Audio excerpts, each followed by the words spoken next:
এই শোনো না, আমাদের অন্ধবিশ্বাস চ্যানেলটি যারা এখনো সাবস্ক্রাইব করেননি, প্লিজ সাবস্ক্রাইব করে দাও। আর অল্প কিছু সাবস্ক্রাইবার হলে 1 লক্ষ পরিবার হবে। সবাই প্লিজ সাবস্ক্রাইব এবং বেশি বেশি শেয়ার করে দাও প্লিজ। এই যে বুড়ো, তোমার অলি বাবু দেখো খাবার সামনে রেখে চুপ করে বসে আছে। এটা তো ভালো অভ্যাস নয়। আলমগীর প্রামাণিক তৎক্ষণাৎ অলির দিকে তাকিয়ে বলে উঠলেন, বাবু তুমি খাচ্ছ না কেন? রূপবতী কন্যা রান্না কি তোমার পছন্দ হয়নি? ওনার কথা শুনে অলি ধ্যান থেকে বেরিয়ে আসলো।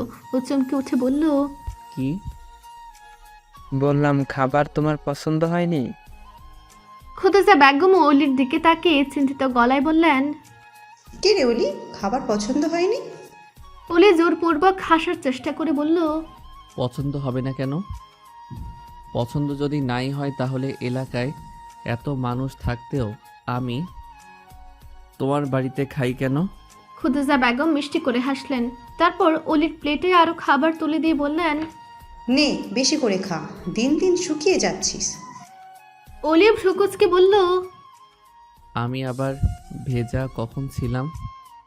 ওর কথা শুনে সবাই হেসে ফেলল, এমনকি অলিও হাসতে লাগলো। আবার খাবার খাওয়া আরম্ভ হয়ে গেল।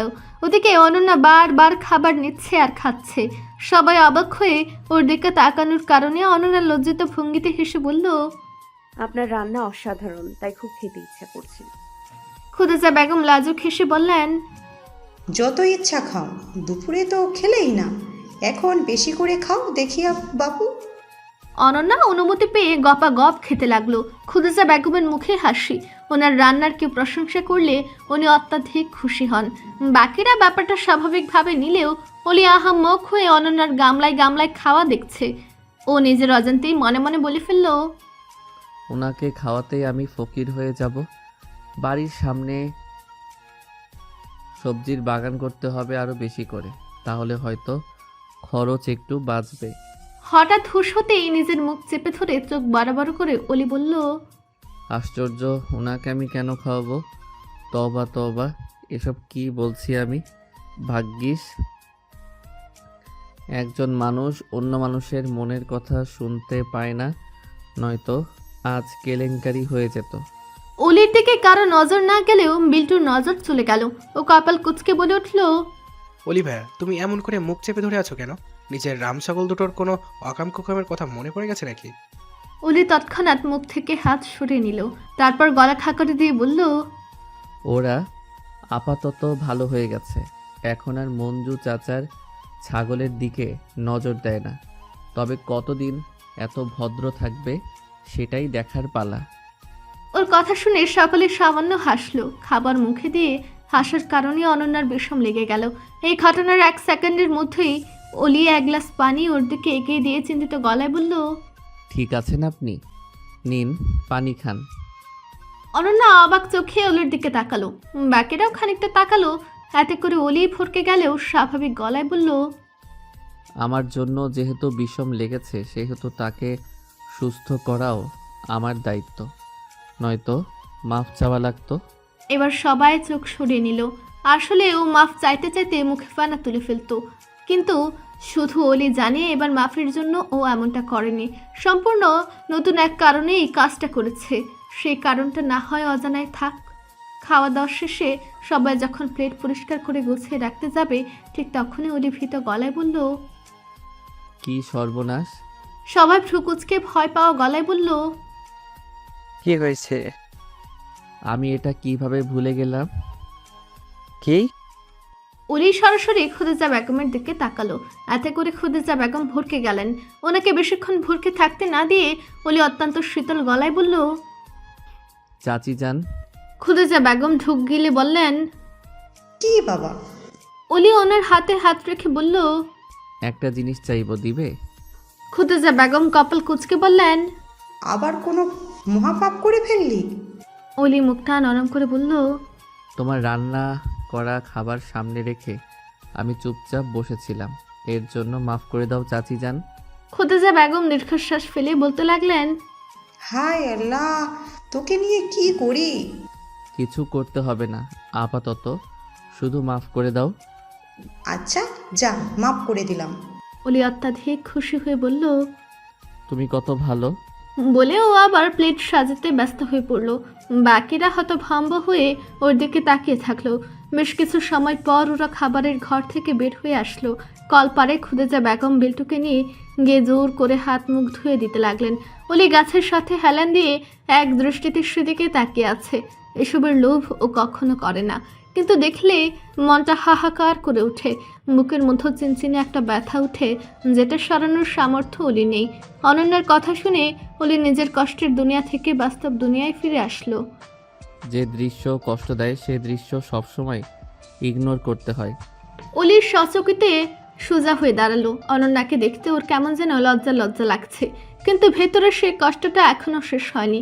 তাই ও নিজেকে সান্ত্বনা দিতে আর অনন্যার ধারণা ভুল প্রমাণ করতে গলা খাকারি দিয়ে বলল, আপনি ভুল ভাবছেন। এই দৃশ্য কষ্ট দিতে যাবে কেন? মা ছেলের দৃশ্য অত্যন্ত মধুর, সেখানে কষ্টের কিছু নেই। অনন্যা ভ্রুকুচকে চাঁদের আলো এসে পড়া অলির কাতর মুখশ্রীর দিকে তাকিয়ে থাকলো। অতঃপর কাটকাট গলায় বলল, এই যে আমাকে মিথ্যে কথা বললেন, এর জন্য পরে মাফ চাইলে আমি মাফ করব না। কথাটা বলেই অনন্যা জায়গা প্রস্থান করলো। ওর কাণ্ডে অলি হতভম্ব হয়ে গেল। বেশ কিছুক্ষণ আহাম্মক হয়ে থাকার পর ও অস্ফুট স্বরে বলল, কি আশ্চর্য, এই মেয়ে কিভাবে বুঝে গেল আমি মিথ্যা বলেছি? খুবই ডেঞ্জারাস। সারা জীবন তাহলে আর মিথ্যা বলা যাবে না। প্রতিবারই উনি আমাকে ধরে ফেলবেন। কথাটা বলার ন্যানো সেকেন্ডের মধ্যে অলির চোখ বড় বড় হয়ে গেল। ক্ষণকাল বাদে ও নিজের গালে চড় মেরে বলল, সারা জীবন মানে কি রে? উনি তোর সাথে সারা জীবন থাকবে নাকি রে বলদ? অলি নিজের আচরণে ভীষণ হতাশ। ও গাছটা জোরে ধরে কাদো কাদো গলায় বলতে লাগলো, অলি রে, তোর কি হয়েছে? তুই মনে হয় রাম ছাগল দুটোর মতো বেহায়া হয়ে যাচ্ছিস রে। এখন থেকে নিজেই নিজের কাছ থেকে দিনে 100 বার মাপ চাইবি, বুঝেছিস? এভাবে আহাজারি করতে করতে অলি গাছটাকে জড়িয়ে ধরে থাকলো। দূর থেকে ওর কাণ্ড লক্ষ্য করে বেল্টু গুটি গুটি পায়ে ওর দিকে এগিয়ে আসলো। ওর মনে হচ্ছে কোনো জিন টিন হয়তো অলির উপর ভর করেছে। তবে কাছে আসতেই বুঝলো ওর ধারণা ভুল। ও গম্ভীর গলায় বলে উঠল, কি করছো? অলি চমকে উঠে বলল, কি? গাছ জড়িয়ে ধরে আছো কেন? চমকে ওঠার কারণে অলি গাছ থেকে আলাদা হয়েছিল। বিল্টু আসল কথা শুনেনি দেখে ও আবার গাছকে জড়িয়ে ধরে বলল, আমার ইচ্ছা করছে তাই ধরেছি, তোর তাতে কি? গাছকে আমি ভালোবাসি। বিল্টু 1 সেকেন্ড চুপ থেকে বলল, অলিভায়া চকমক চকমক করে, অলিভায়ার লজ্জা নাই ঘরে, অলিভায়া গাছকে জড়িয়ে ধরে মরে। খুব সকাল সকাল অনন্যার ঘুম ভেঙে গেল। ও অলির রুমে ঘুমিয়েছিল। শতবার বলেও আলমগীর প্রামাণিককে রুম পরিবর্তন করতে রাজি করাতে পারেনি ও। উনি ওনার রুম বুড়ো হয়ে যাওয়ার থিওরি থেকে 1 ইঞ্চিও নড়চড় করেননি। অনন্যার মনে হয়েছিল বুড়োকে গাছের সাথে বেঁধে রাখতে। শেষ মুহূর্তে নিজেকে এই অনাচার করা থেকে আটকেছে ও। ঘুম ভাঙার কয়েক সেকেন্ডের মধ্যেই অলির রুমের কথাটা মনে পড়ে গেল ওর, এবং সাথে সাথে ও বিছানা থেকে নেমে পড়ল। রাতে ঘুমাতে যাওয়ার আগে যে ভয়ানক অস্বস্তি হয়েছিল সেটা এখনো হচ্ছে ওর। যতই হোক এই রুমের এই বিছানায় অলি থাকে, অস্বস্তি লাগারই কথা।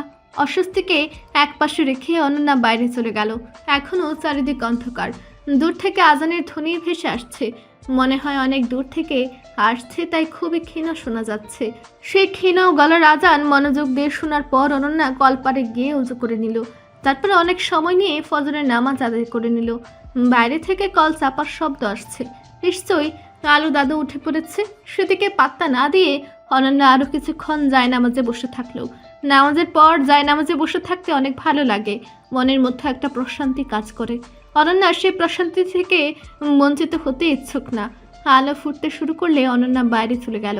গিয়ে গাছের সাথে হেলান দিয়ে আকাশের পানে তাকিয়ে থাকলো। মিল্টু ঘুম ঘুম চোখে বাইরে এসে অনন্যাকে দাঁড়িয়ে থাকতে দেখে ওর দিকে এগিয়ে গেল। তারপর হাই তুলতে তুলতে বলল, তুমিও কি অলিভায়ার মতো গাছকে ভালোবেসে ফেললে নাকি? অনন্যা হঠাৎ বিল্টুর আওয়াজে চমকে উঠল। পর মুহূর্তে নিজেকে যথাসম্ভব সামলে নিয়ে বলল, আমাকে রেখে গাছের প্রতি ইন্টারেস্টেড মনে হয়। নিশ্চিত বলতে পারছি না, তবে চান্স আছে। কালকে অলিভায়া যে গাছকে জড়িয়ে ধরে রেখেছিল, আজ তুমিও সেই গাছে হেলান দিয়ে আছো। এইসব দেখে তো ওটাই মনে হলো আমার। অনন্যা চটজলদি গাছ থেকে দূরে সরে আসলো, হাত দিয়ে নিজের পিঠ ঝাড়তে লাগলো, যেন গাছের মধ্যে অলি লেগেছিল। ওর অবস্থা দেখে বিল্টু সুকুচকে বলল, তোমাকে দেখেও একটা ছড়া বানাতে ইচ্ছে করছে, বানাবো? থাক, দরকার নেই। যেদিন গাছের প্রেমে পড়বো সেদিন আমাকে নিয়ে ছড়া বানিয়ে দিও। আচ্ছা, অপেক্ষায় রইলাম। দুজনে নীরব হয়ে গেল। ক্ষণকাল বাদে অনন্যা এক পলক বিল্টুর দিকে তাকালো, অতঃপর চোখ সরিয়ে আকাশের দিকে তাকে বলতে লাগলো, মুখে যে লালারা বংশ বিস্তার করেছে সেগুলো পরিষ্কার করতে হবে না? এত অপরিষ্কার থাকলে তো পিকু তোমাকে সকাল বিকাল পিটাবে। বিল্টু প্রথম কথায় খানিকটা লজ্জা পেলেও পিকোর প্রসঙ্গ আসতেই রেগে আগুন হয়ে গেল। ওর বাচ্চা সুলভ মুখটা রাগে রক্তিম হয়ে গেল। তার চোখে খেয়াল করে অনন্যা ঠোঁট টিপে হাসলো। কিছুক্ষণ পর বিল্টু রাগত স্বরে বলল, তোমাকে আপু বলে ডাকি বিধায় মাফ করে দিলাম, নয়তো ফাইটিং সিন শুরু হয়ে যেত। অনন্যা হাসিকে সাইডে রেখে বলল, অলি আর মাহি ভাইয়াকে ভাইয়া বলে ডাকার পরেও ফাইটিং সিন শুরু করো কেন?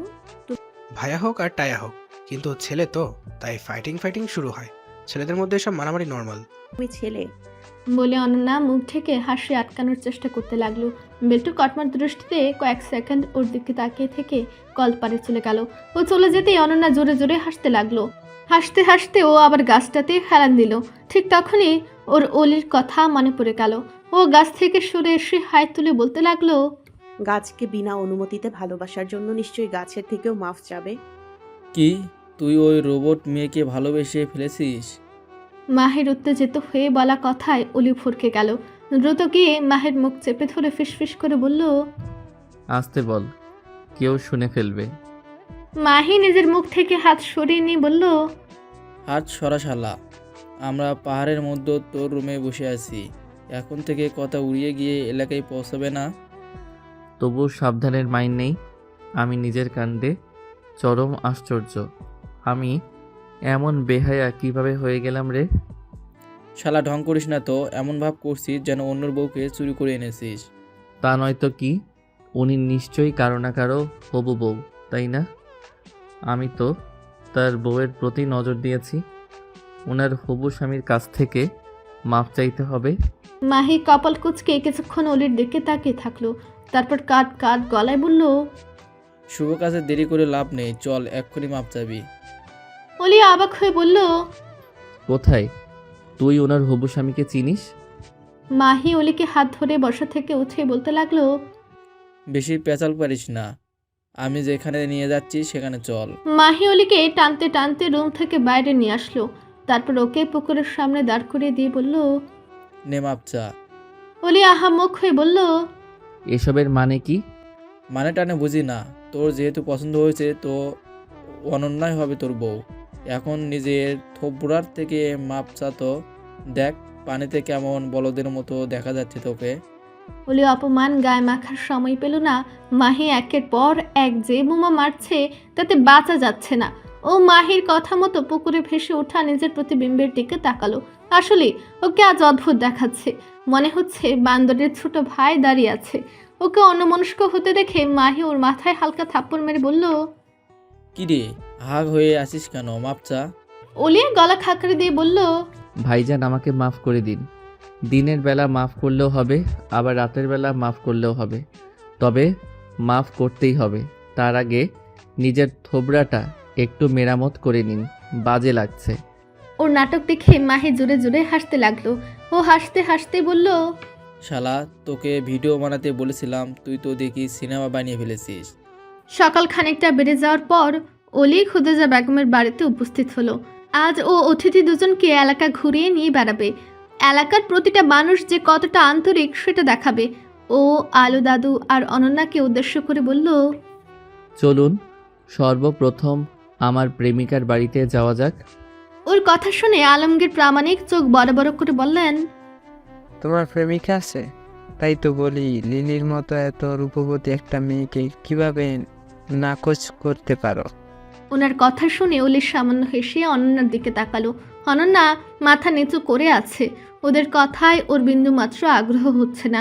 এদিকে আলমগীর প্রামাণিকের মুখের হাসি শেষই হচ্ছে না। উনি অলি বাবুর প্রেমিকাকে দেখার জন্য খুবই উচ্ছ্বসিত হয়ে আছেন। অলি ওদের দুজনকে নিয়ে নির্দিষ্ট গন্তব্যের দিকে হাঁটতে লাগলো। অবশ্য বোনাস হিসেবে মাহি আর বিল্টু আসছে ওদের সাথে সাথে। অলি আমেনা খাতুনের বাড়ির সামনে এসে দাঁড়ালো, অতঃপর গলা খানিকটা উঁচিয়ে বলল, এই যে আমার প্রিয়তমা, বেরিয়ে আসো, দেখো কে এসেছে। অনন্যারও এবার আগ্রহ জাগলো, তাই ওর সামনের দিকে তাকালো। অন্যদিকে আলমগীর প্রামাণিকটাও জোনাকি পোকার পাছার মতো জ্বলতেছেন। উনি চোখ বড় বড় করে সামনের দিকে তাকিয়ে আছেন, কিন্তু লাঠি ঠকঠক করে এক বৃদ্ধা মহিলা ঘর থেকে বেরিয়ে আসতেই ওনার আগ্রহ ফুস হয়ে গেল। তবুও সেদিকে তাকিয়ে থাকলেন, হয়তো এটা অলি বাবুর প্রেমিকার দাদি হবে। কিন্তু না, ওনার ধারণা ভুল প্রমাণিত হলো যখন অলি ওই বুড়াকেই প্রিয়তমা বলে ডাকতে লাগলো। জীবনের অনেক বড় একটা ধোঁকা মনে হয় আলমগীর প্রামাণিক আজ পেলেন।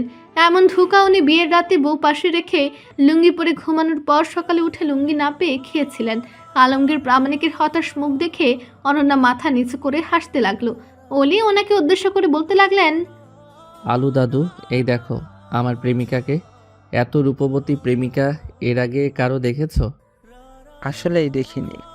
আমেনা খাতুন জুলজুল চোখে আলমগীর প্রামাণিকের দিকে তাকিয়ে বলতে লাগলেন, হ্যাঁ রে অলি, এই তো হাড্ডিসার বুড়োকে কোথা থেকে জোগাড় করে এনেছিস? আলমগীর প্রামাণিক থতমত খেয়ে গেলেন। পর মুহূর্তে নিজের সম্মান বাঁচানোর জন্য গলা খাকারি দিয়ে বললেন, আপনাকে যেখান থেকে এনেছি আমাকেও সেখান থেকেই এনেছে। এই বুড়ো তো দেখছি দারুণ ঝগড়টে। অলি হেসে ফেলে বলল, হয়েছে, বেশি কথা বলো না, অসুস্থ হয়ে যাবে। তোমার কিছু হলে আমি কিভাবে বাঁচবো বলো দেখি। আমেনা খাতুন লাজুক হাসলেন, অতঃপর সকলকে ভেতরে নিয়ে গেলেন। ছোটখাটো একটা ঘর হলেও বেশ পরিষ্কার পরিচ্ছন্ন, সব জিনিস অনেক সুন্দর করে গুছিয়ে রাখা হয়েছে। বিছানায় নতুন পান্না বিছানো। অনন্যারা সেখানে গিয়ে বসে পড়ল। আমেনা খাতুন ব্যস্ত হয়ে ওনাদের আপ্যায়নের চেষ্টা করলে অলি বাধা দিয়ে বলল, এই যে, এত ব্যস্ত হতে হবে না, তুমি বসো, আমি দেখছি। অলি কিছু শুকনো খাবার ওনাদের সামনে দিল। তা দেখে আলমগীর প্রামাণিক ফ্রুকুচকে বললেন, আমরা কি খাওয়ার জন্য এসেছি? আমি তো তোমার প্রেমিকাকে দেখতে এসেছি। এভাবে ধোকা দিতে পারলে?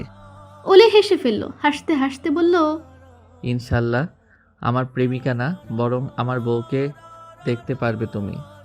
কথাটা বলে ও আনমনে অনন্যার দিকে তাকালো। মাহি গলা খাকারি দিয়ে উঠল। এত করে অলি থতমত খেয়ে চোখ সরে নিল। মাহির দিকে তাকিয়ে দেখলো ও মুচুর মুচুর করে হাসছে। অলি ওর দিকে এগিয়ে গিয়ে ওকে চোখ রাঙাতে লাগলো। এতে করে মাহি থামার বদলে আরো বেশি হাসতে লাগলো। অলি গম্ভীর মুখে ওর দিকে তাকিয়ে থাকলো। হঠাৎ অলির দিকে নজর যেতে আলমগীর প্রামাণিক নিশ্চুপ হয়ে গেলেন। এক দৃষ্টিতে অলির মুখটার দিকে তাকিয়ে থাকলেন। ওনার মনে হতে লাগলো এমন করে মুখটা গম্ভীর আরও একজন যেন করত, কিন্তু কে সে? আলমগীর প্রামাণিক মনে করতে পারছেন না। বয়স হওয়ায় কি ওনার স্মৃতির শক্তি হারিয়ে যাচ্ছে নাকি? আলমগীর প্রামাণিকের ভাবনার মাঝে বিল্টু শুকনো খাবারের অর্ধেক সাবার করে দিল। তারপর কিছুই না হওয়ার ভান করে মাহির পাশে গিয়ে বসলো। অতঃপর গলা খাকারি দিয়ে বলল, মাই ভাইয়া, তুমি আমাকে খাওয়াতে চেয়েছিলে। একটু আগে সকলের অগোচরে যা খাওয়া খেলি তাতে আগামী 12 ঘন্টা না খেয়ে থাকতে পারবে। মিল্টু খানিকটা লজ্জা পেল, বলল, সেসব ভাবতে হবে না, তুমি আমাকে খাওয়াতে চেয়েছিলে, সো খাওয়াবে। আমার টাকা পয়সা নেই, আমি গরিব। মিল্টু ভ্রু কুচকে কয়েক পলক মাহির দিকে তাকিয়ে থেকে বলল, 20 টাকায় পাওয়া যায় কলার আলি, মাহি ভাইয়ের নাকি পকেট খালি, মারো তালি। অনন্যারা এখনো আমেনা খাতুনের বাড়িতেই আছেন। বিল্টুর ছন্দ শুনে হাসির রোল পড়ে গেল। সে হাসির পর্ব এখন থেমে গেছে। তবে মাহির টিটকারি থেকে বিল্টু বাঁচতে পারছে না। মাহি বিল্টুর মাথায় বাড়ি দিয়ে বলল, খুব কবি হয়ে গেছিস তাই না? তোর এই ছন্দ শুনে তো আমার বমি আসছে। হ্যাঁ, বিল্টু মাথায় হাত বলে কটমট দৃষ্টিতে মাহির দিকে তাকালো। তা দেখে মাহি আঙুল উঁচে বলল, খবরদার অমন নজরে তাকাবি না, নিজের সাইজের চেয়ে বড় চোখ বানানোর চেষ্টা ভুলও করবি না। বিল্টু তবু কিছুক্ষণ ওর দিকে তাকিয়ে থেকে চোখ সরে নিল। মাহি গলা খাকারি দিয়ে বলল, মানুষের আছে 2টা ঠ্যাং, বিল্টু নাকি খেয়েছে ল্যাং, মারোতালি। ওর ছন্দ শুনে আবারও সবাই হাসতে শুরু করলো। তবে বিল্টু হাসতে হাসতে বলল, তোমারটা গাধা মার্কা হয়েছে মাই ভাইয়া। তোরটা মনে হয় রাজকীয় মার্কা হয়েছে। না, রাজকীয় মার্কা না, আমারটা হয়েছে খান্না বাবুর মতো। মাহি কপাল কুচকে বলল, খান্না বাবুকে? আমাদের এলাকায় তো এই নামে কেউ নেই। সত্যি করে বল বিল্টু, তুই এই এলাকাকে ধোকা দিয়ে অন্য এলাকার সাথে লটর পটর করছিস না তো? বিল্টু হাসবে না রাগ দেখাবে বুঝতে পারছে না। শেষে ও একটা অনুভূতিকেও পাত্তা না দিয়ে বিরক্ত গলায় বলতে লাগলো, তুমি এত মূর্খ কেন? খান্নাবাবু হানিবানি কার্টুনের মতো অন্যরকম একটা ক্যারেক্টার। মাহি অনেক মনোযোগ দিয়ে ওর কথা শুনছিল। শেষেও দীর্ঘশ্বাস ফেলে বিল্টুর থেকে চোখ সরিয়ে নিয়ে বলতে লাগলো, হাপ বেটা, তোর কার্টুন দেখার জন্য তো আমি বসে থাকি, তাই না? আমার তো আর কোনো কাজ নেই। নেই তো, এসেছো থেকে শুধু খাচ্ছ, ঘুরছো আর সুযোগ পেলে আমাকে মারছো। আমি এখানে ঘুরতে এসেছি, কোনো কাজ করতে আসিনি, ওকে? ঘুরতে এসেছো এর জন্য কাজ করতে হবে না। অলি ভাইয়া ঘোরার পাশাপাশি কত কাজ করে সেটা চোখে দেখোনি? আসল কথা হচ্ছে তুমি 1 নম্বর অলস।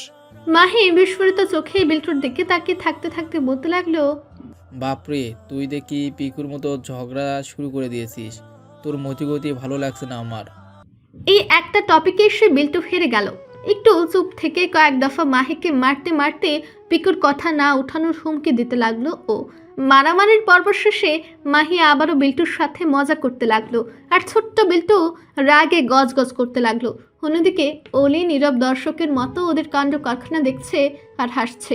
অনন্যা মাথা নিচু করে বসে আছে, মাঝে মাঝে মৃদু হাসছে বিল্টু আর মাহির কথোপকথন শুনে। আরেক পাশে বুড়া বুড়ি চুপচাপ বসে আছে। তবে আলমগীর প্রামাণিক চোখ শুরু করে অলির আপাদ মস্তক দেখে চলেছেন, কিন্তু কিছুই ধরতে পারছেন না, শুধু পরিচিত মনে হওয়া ছাড়া। শেষে উনি নিজের উপর হাল ছেড়ে দিলেন। তবে অলিকে চেনার রহস্য বের করা থেকে অব্যাহতি নিলেন না। নিজে পারেননি তো কি হয়েছে, অন্য কেউ তো কিছু না কিছু ক্লু দিতেই পারবে। তাই উনি আমিনা খাতুনের দিকে এক পলক তাকালেন। আমিনা খাতুন চোখ আধু আধু বন্ধ করে মুছছেন। তা দেখে আলমগীর প্রামাণিক দুনামুনা করতে লাগলেন। শেষে গলা খাকড়ি দিয়ে বললেন, শুনছেন? কোনো সাড়া নেই। আলমগীর প্রামাণিক এবার কণ্ঠটা আরেকটু উঁচিয়ে বললেন, এই যে শুনছেন? আমিনা খাতুন ধরফর করে চোখ মেলে তাকিয়ে আশেপাশে দেখতে দেখতে বললেন, কোন হারামি রে? আলমগীর প্রামাণিক থতমত খেয়ে গেলেন।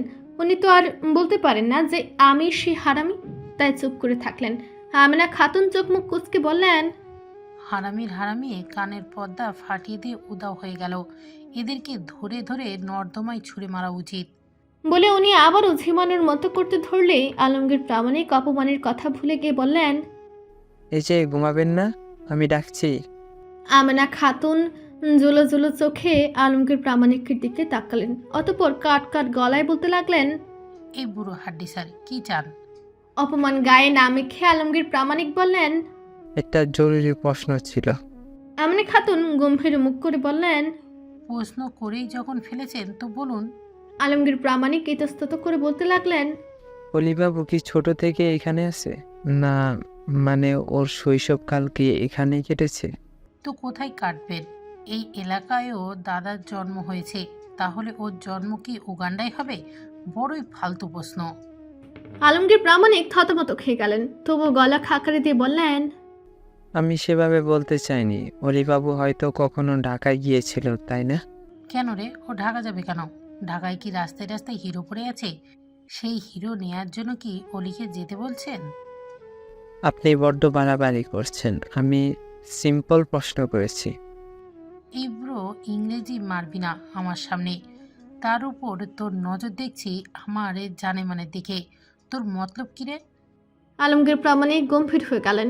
এই বুড়ি তুই তুকারিতে চলে এসেছে, এখন কথা বাড়ানো ঠিক হবে না। উনি ভুল মানুষকে ধরেছেন, বড় ভুল হয়ে গেছে বুড়ির সাথে কথা বলার চেষ্টা করে। ওনাকে কথা না বলতে দেখে আমিনা খাতুন পুনরায় বলতে লাগলেন, তুই আমার জানেমানকে পাচার করে দিতে চাচ্ছিস না তো? বুড়ো, তোকে প্রথম দেখেই আমার সন্দেহ হচ্ছিল। আলমগীর প্রামাণিক মনে মনে বললেন, আমাকে দেখে পাচারকারী মনে হয়? চোখ দুটো কি মার্বেলের সাথে অদল বদল করছে নাকি? আশ্চর্য। অনন্যা অলির স্বচ্ছ পানির পুকুরের সামনে বসে আছে। আমিনা খাতুনের ঝগড়া বেড়ে যাওয়ায় অলি ওনাকে শান্ত করে আলমগীর প্রামাণিকদের নিয়ে নিজের বাড়িতে চলে এসেছে। অলির বুদ্ধিমত্তায় আলমগীর প্রামাণিক অত্যন্ত প্রীত। বুড়ির হাত থেকে বাঁচতে পেরে উনি স্বাধীনতার ফিল পাচ্ছেন। হাঁ করে দূষণমুক্ত বাতাস নিজের ভেতরে শুষে নিচ্ছেন। অন্যদিকে অনন্যা পুকুরের পাড়ে বসে থাকলেও ওর চোখ দুটো গাছের রঙিন ফুলগুলোর দিকে নিবদ্ধ, যার দরুন ওর চোখে মুগ্ধতা ছড়িয়ে রয়েছে। হঠাৎ ওর চোখ পুকুরের পানিতে ভাসমান নিজের প্রতিবিম্বের দিকে যেতেই মুখটা ফ্যাকাশে হয়ে গেল। ওর এই পরিবর্তন অলির নজর থেকে বাঁচল না, কেননা ও অনন্যার দিকে তাকিয়েছিল। তাই অলি নিজের মন আর মস্তিষ্কের সাথে যুদ্ধ করে অনন্যার দিকে ধীর কদমে এগিয়ে এলো। অনন্যার থেকে বেশ খানিকটা দূরে বসে পড়ল। বেশ কিছুক্ষণ নিশ্চুপ থাকার পর ও শান্ত গলায় বলতে লাগলো, এর বাহ্যিক সৌন্দর্যের প্রতি বারবার এতটা হতাশ হয়ে পড়েন কেন? অনন্যা চমকে উঠে এক পলক অলির দিকে তাকালো। পর মুহূর্তে চোখ সরিয়ে নিল। ও জানেই না অলি কখন ওর পাশে এসে বসেছে। নিজের হতভাগ ভাব কাটিয়ে ও পুনরায় দিঘির পানির দিকে তাকালো। অলি আবারও বলে উঠল, আপনি আমাকে বলেছিলেন যে দৃশ্যের দিকে তাকালে কষ্ট লাগে, সেই দৃশ্য ইগনোর করতে। তাহলে আপনি কেন সেই কথা মানছেন না? আপনার বাহ্যিক সৌন্দর্য যদি আপনাকে কষ্ট দেয় তাহলে বারবার দেখেন কেন? অনন্যা তার ছেলের হাসি হেসে বলল, না দেখতে চাইলেও অন্যরা ঠিকই প্রতিটি পদক্ষেপে আমাকে বুঝিয়ে দেয় আমি সুন্দর না, আমি ওদের পাশে দাঁড়ানোর যোগ্য না। অলি অনন্যার দিকে কয়েক পলক তাকিয়ে থাকলো চুপ করে। তারপর চোখ সরিয়ে নিয়ে বলল, শুনুন, একটা কথা বলি। এক ফুলের সাথে অন্য ফুলের তুলনা করা বোকামি। কেননা প্রতিটি ফুলই তার নিজ নিজ জায়গা থেকে অতুলনীয়। তেমনি প্রতিটি মানুষের নিজস্ব সৌন্দর্য রয়েছে, তাই অন্যের সাথে কখনো নিজের তুলনা করতে যাবেন না। আপনি অনন্য, বাকিরাও তাদের মতো অনন্য। সবাই কি আর আপনার মতো চিন্তাধারা লালন করে? অলি অনন্যার মলিন মুখটার দিকে নিশ্চুপ হয়ে তাকিয়ে থাকলো। অতঃপর অত্যন্ত শীতল গলায় বলতে লাগলো, আপনাকে তো আমার কাছে অনেক রূপবতী লাগে, কোনো খুঁত চোখে পড়ে না। বলতে গেলে আপনার চোখে যে সৌন্দর্য রয়েছে সেটা আমি আজ পর্যন্ত কারো চোখে পাইনি। হয়তো সকলের সৌন্দর্য বিচার করার মাধ্যম খারাপ, নয়তো আমারই চোখ খারাপ, কি জানি বাপু। কথাটা বলে অলি বসা থেকে উঠে অন্যদিকে সরে গেল। অনন্যা চোখে তো ওর দিকে তাকালো। অলি মাহির সাথে গিয়ে ধাক্কা খেয়েছে। দুজনের কপাল চেপে ধরে একে অপরের দিকে তাকিয়ে কিছু কথা বলছে। সেসব কথা শুনতে না পেলেও অনন্যার চোখ দুটো অলির দিকে নিবদ্ধ থাকলো। ও অলির দিকেই তাকিয়ে থাকলো। ধাক্কা খাওয়ার ফলে একটা লাভ হয়েছে। মাহির মাথায় দুষ্ট বুদ্ধি চলে এসেছে। ও গলা খাকার দিয়ে বলে উঠল, আমি সব দেখছি অলি, এখন বল তোর ভালোবাসার কথা কবে বলবি অনন্যাকে? অলি চমকে উঠে বলল, তোর মাথা খারাপ? আমার দ্বারা ওসব হবে না। না, তোর দ্বারা সম্ভব হতেই হবে, এবং সেটা আজকেই। পারবো না ভাই। পারতে হবে। ওনারা 2-1 দিনের মধ্যে ঢাকায় ফিরে যাবে, তখন তুই বসে বসে আঙ্গুল চুষিস। আমি ওসব জানি না, আমি শুধু এটাই জানি আমার দ্বারা হবে না। মাহি ভ্রুকুচকে কয়েক পলক অলির দিকে তাকিয়ে থেকে বলল, তুই একটু আগে আমাকে ধাক্কা দিয়েছিস, তার জন্য নিশ্চয় মাপ চাবি, কিন্তু আমি মাপ করব না।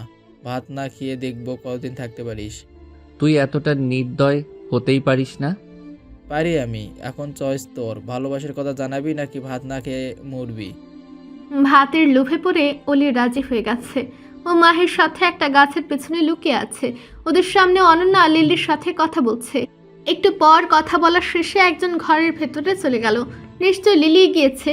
ওদের সামনে একটা ঝোপ, তাই স্পষ্ট দেখা যায়নি। তবে লিলি ছাড়া ভেতরে কে যাবে? অনন্যা হুট করে অন্যের ঘরে ঢোকার মতো মানুষ না। তাই মাহি অলিকে তাগদা দিয়ে বলল, যা এবার। অলি যাচ্ছে না, কারণ অলির পা থরথর করে কাঁপছে। ও মাহির দিকে তাকিয়ে করুণ চোখে বলতে লাগলো, আমি পারবো না রে ভাই। যা শালা, নয়তো ভাত পাবি না আর বউ পাবি না।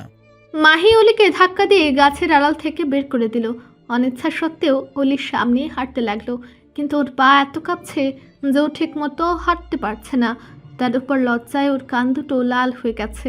হাঁটতে হাঁটতে একবার উল্টে পড়তে ধরলো। তা দেখে মাহি কপাল চাপড়ে বলল, বলত কোথাকার। অলি অনন্যার সামনে গিয়ে দাঁড়িয়ে গলা খাকারি দিল।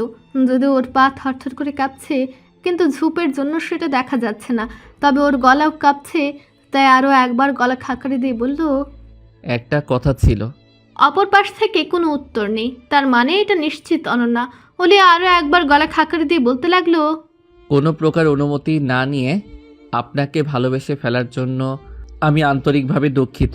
আমাকে দয়া করে মাফ করে দিন।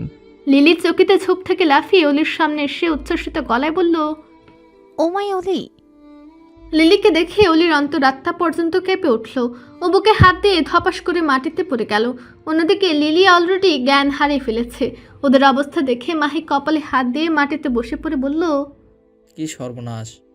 অপ্রীতিকর ঘটনাটা সামলে উঠতে বেশ খানিকটা সময় লেগেছে। মাহিকে অনেক পরিশ্রম করতে হয়েছে। প্রথমে অলির হার্টের ধুকপুকানি বন্ধ করতে হয়েছে, তারপর লিলির জ্ঞান ফেরাতে হয়েছে। বর্তমানে ওরা একটা ফাঁকা জায়গায় বসে আছে। অনন্যা রুমে প্রবেশ করার পর অন্য একটা দরজা দিয়ে বিল্টুর সাথে বেরিয়ে গেছে, তাই ও এসব বিষয়ে কিছুই জানে না। গাছের ডালে এসে একটা পাখি বসে পড়ল। পাখিটাও নিচের মানুষ তিনটার মতোই নীরব। সর্বপ্রথম নীরবতা ভেঙে লিলি বলতে লাগলো, অলি ভাইয়া, তুমি আমাকে আপনি করে বলে কেন? তুই করেই বলতে। তোমার মুখে তুই ডাক শুনতেই বেশি ভালো লাগে। আর তুমি যে আমাকে ভালোবাসো সেটা আগে কেন বলনি? মাহির মাথা চিনচিন করে উঠল। ও দাঁতে দাঁত চেপে বলতে লাগলো, এই যে লিলি, না জেনে কিছু বলবে না, নিজের মনকে আগে শান্ত করো। লিলি কপাল কুঁচকে বলল, আপনি চুপ থাকুন তো, এটা আমাদের পার্সোনাল ব্যাপার। আপনারা তো জ্বলছে কেন? আমার মতো একজনকে আপনার বন্ধু পেয়েছে সেজন্য জ্বলছে, তাই না? মাহি আহাম্মক হয়ে ক্ষণকাল লিলির দিকে তাকিয়ে থাকলো। লিলি ওকে দেখে মুখ ভেঙচি কাটলো। তা দেখে মাহির মুখটা রাগে রক্তিম হয়ে গেল। ও রেগে কিছু বলতে যাবে, তার আগে অলি ওর হাত ধরে ওকে আটকে দিল এবং বলল, শান্ত হ, যা বলার আমি বলবো, তুই চুপ থাক। মাহি কিছু বলার আগে লিলি উচ্ছ্বসিত গলায় বলতে লাগলো, হ্যাঁ, আপনি চুপ থাকুন। দুজন ভালোবাসার মানুষের মাঝে কথা বলতে চান কেন? মাহি অলির দিকে তাকিয়ে কাট কাট গলায় বলতে লাগলো, অলি ওর মুখ বন্ধ কর, নয়তো এখনই পাহাড়ে নিয়ে গিয়ে ধাক্কা দিয়ে নিচে ফেলে দেবো। অলি চোখের ইশারায় ওকে শান্ত থাকতে বলল। অতঃপর লিলির খুশিতে গদগদ হয়ে থাকা মুখটার দিকে তাকিয়ে অত্যন্ত শীতল গলায় বলতে লাগলো, আমার কিছুক্ষণের আগের বলা কথাগুলো তোর জন্য ছিল না, আমি অন্য একজন ভেবে তোকে বলেছি। লিলির হাসি একটু সরে গেল, পর মুহূর্তে আবারও হাসি ফুটিয়ে বলল, আমার সাথে মজা করছো, তাই না? মাহি কর্কশ গলায় বলল। হ্যাঁ, আমরা তো সার্কাস স্কুলে বসে আছি। লিলি রাগি চোখে মাহির দিকে তাকালো। অন্যদিকে অলি মাহির মুখ চেপে ধরে লিলিকে উদ্দেশ্য করে বলল, যা বলছি সত্যি বলছি, ছোট থেকেই তোকে আমি বোনের নজরে দেখে এসেছি এবং স্নেহ করেছি। এখানে ভালোবাসার কিছু নেই, তুই অলীক ভাবনায় মেতে আছিস। লিলির চোখ ছলছল করে উঠল। ওর ঠোঁট কাঁপতে শুরু করে দিল। তবু গলার খানিকটা জোর দিয়ে বলল, তার মানে আমাকে ভালোবাসো না? কেন বাসবো না, অবশ্যই বাসি। এলাকার সবাইকে যেমন ভালোবাসি তোকেও তেমন ভালোবাসি। লিলি চোখ মুছে বলল, ভালোই যখন বাসো তাহলে বললে কেন কিছুক্ষণ আগের বলা কথাগুলো আমার জন্য ছিল না? অলি মাহির মুখ থেকে হাত সরিয়ে নিয়েছিল, তাই ও ভ্রু কুঁচকে বলতে লাগলো। বলদ নাকি? লিলি ক্রন্দন রত চোখে মাহির দিকে তাকালো। মাহি বিরক্ত মুখে ওর দিকে তাকিয়ে আছে। অলি মাহিকে বসা থেকে তুলে বলল, তুই ওই গাছের পিছনে গিয়ে দাঁড়িয়ে থাক, নয়তো তোর গালের দাড়িগুলো টেনে ছিঁড়ে দিব। মাহির জীবনের সবচেয়ে দামি জিনিস হলো ওর দাড়ি, তাই ও কটমট দৃষ্টিতে কয়েক সেকেন্ড অলির দিকে তাকিয়ে থেকে গাছের পেছনে চলে গেল। ও চলে গেলে অলি পুনরায় লিলির সম্মুখে বসলো। তারপর শান্ত গলায় বলতে লাগলো, এই ভালোবাসা সেই ভালোবাসা না, আমি তোকে বোনের মতো ভালোবাসি। বোন আর বউ কিন্তু এক না, সেটা তোকে বুঝতে হবে। আমি ওসব পার্থক্য বুঝি না। তুমি যেহেতু বোনের মতো ভালোবাসতে পেরেছো, তার মানে বউয়ের মতো ভালোবাসতে পারবে। তুমি একটু চেষ্টা করে দেখো। অলির সামান্য হেসে ফেলল। তোর বুদ্ধি শুদ্ধি এখনো হয়নি, তুই ভালোবাসাই বুঝিস না। যাকগে, এসব ভালোবাসা মাথা থেকে ঝেড়ে ফেলে পড়াশোনায় মনোযোগ দে। আমি তোমার উপর মনোযোগ দিতে চাই। আমার উপর মনোযোগ দেওয়ার জন্য অন্য কেউ আছে, তাকে আমি সেই অধিকার বুঝিয়ে দিতে চাই। তুই নিজের মনকে সামলা। লিলি কেঁদে ফেলল। কাঁদতে কাঁদতে বলল, কে সে? অলি কোনো জড়তাবিহীন গলায় বলতে লাগলো, আলু দাদুর নাতনি অনন্যা। লিলি এক সেকেন্ড নিশ্চুপ থেকে বলল, আমাকে ছেড়ে তুমি ওই ট্যারামের কথা বলছো? তোমার মাথা খারাপ হয়ে গেছে? আমার না, বরং তোমার মন সামলানো বেশি জরুরি। অলির চোখে মুখে প্রথমবারের মতো একটু বিরক্তি ফুটে উঠল। পর মুহূর্তে সেটা মিলিয়েও গেল। ও কণ্ঠটা স্বাভাবিক রেখে বলল, আমি বাকিদের মতো মানুষকে বিচার করি না। তোদের কাছে যাকে টেরা লাগছে, আমার কাছে তাকে মায়াবতী লাগছে। তোদের কাছে যার চোখ ত্রুটিপূর্ণ লাগছে, আমার কাছে তার চোখের মতো সুন্দর আর কিছু লাগছে না। কথাগুলো এক নাগারে বলে অলি উঠে পড়ল। পিছু ঘুরে যেতে ধরে ও থেমে গেল।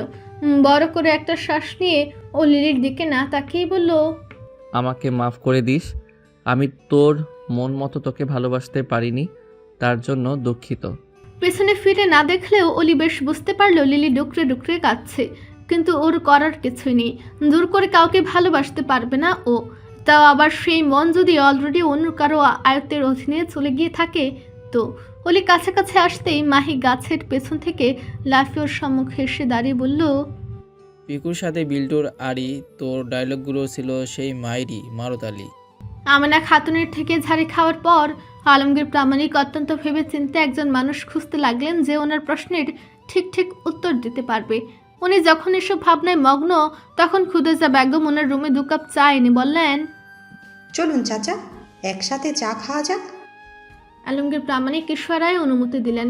খুদেজা বেগম ওনার পাশে বসে ওনার হাতে একটা চায়ের কাপ তুলে দিয়ে নিজের দ্বিতীয় কাপের চায়ের চুমুক দিয়ে বললেন, কি ভাবছেন বলুন তো চাচা? তেমন কিছু না। হঠাৎ কিছু একটা মনে পড়ায় আলমগীর প্রামাণিক চোখেতে খুদেজা বেগমের দিকে তাকালেন। ওনার দিকে তাকাতেই আলমগীর প্রামাণিকের মুখটা হাসি হাসি হয়ে গেল। উনি উচ্ছ্বসিত গলায় বলতে লাগলেন, রূপবতী কন্যা থাকতে আবার কিসের টেনশন? খুদেজা বেগম ঠুকুচকে বললেন। মানে? আলমগীর প্রামাণিক খুদেজা বেগমের মুখোমুখি বসে বলতে লাগলেন, আমার কিছু প্রশ্নের উত্তর দিবে। কেন দিব না? উত্তর জানা থাকলে অবশ্যই দিব। প্রশ্নগুলো অলিবাবুকে নিয়ে। খুদেজা বেগমের ভ্রু কুচকে গেলেও উনি স্বাভাবিক গলায় বললেন, আচ্ছা বলবো। আলমগীর প্রামাণিক গলা খাকড়ে দিয়ে বললেন, অলির বাবা মা কিভাবে মারা গিয়েছিল, আর ওর জন্ম কি এখানেই হয়েছে? খুদেজা বেগম চার কাপটা দূরে সরিয়ে রাখলেন। প্রশ্নগুলো শুনে ওনার মুখটা ফ্যাকাশে হয়ে গেল। উনি হতাশ শ্বাস ফেলে বললেন, অলি আমাদের এলাকার কেউ না। আলমগীর প্রামাণিক হতভম্ব হয়ে গেলেন। উনি অবাক কণ্ঠে বললেন, এলাকার কেউ না মানে? তাহলে ওকে? বহু বছর আগে অলির বয়স যখন 4 কি 5, তখন ওকে একটা ঝোপের আড়ালে আহত অবস্থায় খুঁজে পাওয়া গিয়েছিল। জালিম চাচা পাহাড়ে গিয়েছিল গরুকে ঘাস খাওয়াতে। সেই সময় ছোট বাচ্চা কাতরানো শুনে কি চমকে উঠেছিল। তারপর আশেপাশে খুঁজে শুরু করলেন এবং অলিকে পেলেন। বাচ্চাটা ভীষণ অসুস্থ ছিল। কি যে মিষ্টি চেহারা ছিল ওর। আলমগীর প্রামাণিকের হতভম্ব ভাব কমেনি, বরং বেড়ে গেছে। উনি উত্তেজিত হয়ে বলতে লাগলেন, ওর বাবা মায়ের কোনো খোঁজ পাওয়া যায়নি? খুদেজা বেগম হতাশ শ্বাস ফেলে বললেন, না, খোঁজ খবর পায়নি। তবে অলিকে খুঁজে পাওয়ার 2 দিন আগে তাদের এলাকা থেকে খানিকটা দূরে সন্ত্রাসীর হামলায় হয়েছিল। সেই হামলাতেই হয়তো ওর বাবা মা মারা গেছে। আমরা ওর পরিচয় খুঁজে পাইনি শত চেষ্টা করেও। আর যোগাযোগের ব্যবস্থাও তখন এতটা উন্নত ছিল না। শেষে জালিম চাচা নিজের নাতির মতো করে ওকে মানুষ করেছে। তার মানে বলতে চাচ্ছ অলিবাবু ওই ঝোপের মধ্যে 2 দিন আহত অবস্থায় পড়েছিল? হ্যাঁ, ভীষণ অসুস্থ ছিল ছোট বাচ্চাটা। প্রচণ্ড ব্যথায় কান্না করতে করতে আর মা মা বলে ডাকতো। খুদেজা বেগমের গলা ভারী হয়ে আসতে লাগলো। আলমগীর প্রামাণিক কিছু হিসাব মেলাতে ব্যস্ত, কিন্তু কিছুতেই মিলছে না। সবকিছু কেমন জট পাকিয়ে যাচ্ছে। তাই উনি খুদেজা বেগমের দিকে তাকিয়ে বলতে লাগলেন, তোমার ওই জামিল চাচাকে কোথায় পাবো? খুদেজা বেগম শুকনো হেসে বললেন, পারবেন না। উনি যেখানে আছেন সেখানে যাওয়া সহজ কাজ না। তুমি একবার বলে দেখো, আমি নিশ্চয়ই যাব। আর সবচেয়ে বড় কথা, উনি অলিবাবুকে ছেড়ে গিয়েছেন কেন? বড়ই নিষ্ঠুর তো। হ্যাঁ, নিষ্ঠুর তো বটেই। অলির বয়স যখন 12, তখন জালিম চাচা না ফেরার দেশে চলে গেছেন। অলি নিজের কষ্ট ভুলে সেই একটু হাসতে শিখল, অমনি উনি চলে গেলেন। ওনার নিষ্ঠুর বলবো না তো আর কাকে বলবো? আলমগীর প্রামাণিক নিশ্চুপ হয়ে গেলেন। ওনার এত খারাপ লাগছে যা বলার মতো না। খুদেজা বেগম পুনরায় বলতে লাগলেন, জালিম চাচা মারা যাওয়ার পর হঠাৎ করেই যেন অলি বড় হয়ে গেল। এলাকা ছেড়ে পাহাড়ে গিয়ে থাকা শুরু করলো। নিজেই নিজের দায়িত্ব নিয়ে নিল। অবশ্য এলাকার সবাই ওকে অসম্ভব ভালোবাসে, দিয়েছে এবং এখনও দিচ্ছে। এবারও আলমগীর প্রামাণিক নিশ্চুপ থাকলেন। এত কষ্ট মনের মধ্যে চেপে রেখে দিব্যি কতটা হাসি খুশি থাকছে ছেলেটা। কেউ বিশ্বাস করবে ওর জীবনে এত কষ্ট লুকিয়ে আছে? খুদেজা বেগম কিছুক্ষণ বসে থেকে চলে যাওয়ার জন্য উঠে পড়লে আলমগীর প্রামাণিক ক্ষীণ গলায় বললেন, অলিবাবু কি জানে জামিল ভাই ওর আপন কেউ না? খুদেজা বেগম উদাস গলায় বললেন, হ্যাঁ জানি। বড় হওয়ার পর জেনেছে। খুদিজা বেগম চলে গেলেন। অন্যদিকে আলমগীর প্রামাণিক চুপ করে বসে আছেন। উনি বড় কিছু একটা মিলাতে চাচ্ছেন, কিন্তু সেটা কিছুতেই মিলছে না। কোথাও যেন একটা বিরাট ফাঁক থেকে যাচ্ছে। সকাল সকাল মিল্টু অনন্যাকে নিয়ে পাহাড়ে চলে গেল। ও সকালবেলার পাহাড়ের সৌন্দর্য অনন্যাকে দেখাতে চাচ্ছে। সেই সৌন্দর্য অনন্যাকে অলরেডি মুগ্ধ করে ফেলেছে। ও চারিদিকে তাকাতে তাকাতে বলল, পাহাড়টা ভীষণ অচেনা লাগছে, অসম্ভব সুন্দর অচেনা জায়গা। মিল্টু ভাব নিয়ে বলল, পাহাড় গিরগিটির মতো ভাইয়া, ও সকালবেলা এক রূপ নেয়, দুপুরে এক রূপ, বিকেলে আর এক রূপ, আর রাতে আর এক রূপ নেয়। হি। অনন্যা হেসে ফেলে বলল, আর তুমি খান্না বাবুর দূর সম্পর্কের মামা। মিল্টু হাসি বাদ দিয়ে চোখ সরু করে অনন্যার দিকে তাকিয়ে বলতে লাগলো, 10 বছরের এক যুবককে খান্নাবাবুর মতো দামড়ার মাও বলতে গলা কাঁপলো না তোমার? ওর কথা শুনে অনন্যা জোরে জোরে হাসতে লাগলো। ওর হাসির মাঝে ওরা অলির বাড়িতে পৌঁছে গেল। অলিকে কোথাও দেখা যাচ্ছে না, তাই মিল্টু ভিতরে চলে গেল। 1 মিনিটের মধ্যে ফিরে এলো। এসে দীর্ঘশ্বাস ফেলে বলতে লাগলো, আবারও মনে পড়েছে তাহলে? অলি ভাইয়া ঘুমাচ্ছে? অনন্যা কপাল কুঁচকে বলল, কাকে মনে পড়েছে? আর মনে পড়ার সাথে ঘুমানোর কি সম্পর্ক? ও তুমি বুঝবে না, এটা বড় মানুষের ব্যাপার। অনন্যা আহামুখ হয়ে বলল, তুমি খুব বড় হয়ে গেছো। তাই নয় তো কি, সবাই আমাকে সম্মান দিয়ে চলে। কারা? কারা আবার? অলি ভাইয়ের ছাগল 3টা। অনন্যা হাসি আটকালো বহু কষ্টে। এমন সময় হুট করে একটা ছাগল দৌড়াতে ধরে মুখ থুবড়ে পড়ে গেল। তা দেখে অনন্যা হাসি চেপে না রাখতে পেরে হাসতে হাসতে বলল, আমার প্রিয় অভিভাবক পড়ে গেছে বিল্টু, ওনাকে উঠতে সাহায্য করো। সমস্ত জায়গাটা অন্ধকারে ছেয়ে গেল। একটা ছোট বাচ্চা রক্তাক্ত শরীরে আপন একটা মুখ খুঁজে চলেছে, কিন্তু পাচ্ছে না। এমন সময় অপরিচিত একটা মানুষ এসে বাচ্চাটার হাত আঁকড়ে ধরলো। লোকটা অপরিচিত হলেও বাচ্চাটার কাছে তাকে কেন যেন আপন বলে মনে হলো। সে নির্দ্বিধায় লোকটার সাথে চলে গেল। ধীরে ধীরে ওর শরীরের সমস্ত ব্যথা দূর হয়ে গেল। সব কিছু ভালো লাগতে শুরু করলো। অন্ধকার জায়গাটা আলোকিত হয়ে উঠল। কিন্তু হঠাৎ করে সে অপরিচিত লোকটা হারিয়ে যেতে লাগলো। বাচ্চাটা চিৎকার করে ডাকছে, কিন্তু লোকটা কোনো সাড়া দিচ্ছে না। একটা সময় লোকটা পুরোপুরিভাবে হারিয়ে গেল এবং আবারও জায়গাটা অন্ধকার হয়ে আসতে লাগলো। হাতে করে বাচ্চাটা ভয় পেয়ে কান্না করতে শুরু করে দিল। হুট করে কোথা থেকে একটা হাসির শব্দ কানে এসে বাড়ি খেলো। সেই হাসির শব্দ বেড়ে চলেছে এবং সেই শব্দের তীব্রতায় অলির ঘুম ছুটে গেল। ওর সারা শরীর ঘামে ভিজে গেছে। অলি বিছানায় উঠে বসে জোরে জোরে শ্বাস নিতে লাগলো। ওর গলাও শুকিয়ে গেছে। টেবিলের উপর রাখা জগ থেকে গ্লাসে পানি ঢেলে ও ঢক ঢক করে খেতে লাগলো। গাল ভেজা ভেজা অনুভূত হতেই ও চোখে হাত দিল। ওর চোখ বেয়ে পানি পড়ছে। এমনটা প্রায়ই হয় ওর সাথে। যেদিন জমিল চাচা কথা খুব মনে পড়ে, সেদিন ফজরের নামাজ আদায় করার পর আবারও ঘুমিয়ে পড়ে। ওই ঘুমানোর ফলে কখনো অনেক সুন্দর স্বপ্ন দেখে, আবার কখনো এমন ভয়ঙ্কর স্বপ্ন দেখে। আজ ভয়ঙ্কর স্বপ্ন দেখার পালা ছিল। হাসির শব্দ এখনও কানে আসছে। অলি চোখের পানি মুছে বাইরে বেরিয়ে আসলো। অনন্যা মিল্টুর সাথে পুকুরের পাশে বসে হাসছে। সেই হাসির দিকে তাকাতেই অলির কিছুক্ষণ আগের সমস্ত কষ্ট ও বেদনা নির্মূল হয়ে গেল।